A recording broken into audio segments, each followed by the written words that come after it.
जब मैं बच्चा था तो अम्मी के साथ बहुत सी यादें बनाई, लेकिन तुम्हें वो मौका कभी नहीं मिला। मैं अपनी अम्मी को खो चुका हूं दिलान। अब कभी मेरे पास उनके साथ नई यादें बनाने का मौका नहीं होगा। हाँ, लेकिन तुम्हारे पास वो मौका है। तुम मेमोरीज क्रिएट कर सकती हो। मैं कभी उस राह में रुकावट नहीं बनूंगा।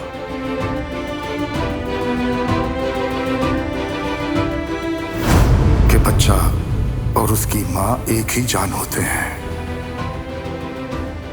ये रिश्ता उम्र भर का होता है बेटा, और जब ये रिश्ता टूटता है तो इसे वही समझ सकता है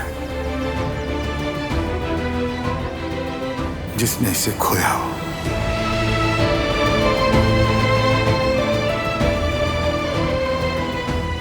चाहे उम्र कोई भी हो, इंसान 10 साल का हो या 60 साल का, उससे माँ का बिछड़ना ऐसा होता है जैसे कोई जिस्म का आधा हिस्सा ले गया हो। और जो माँ अपना बच्चा खो देती है,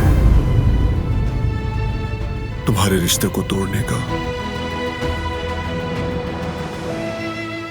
मुझे कोई हक नहीं पहुंचता।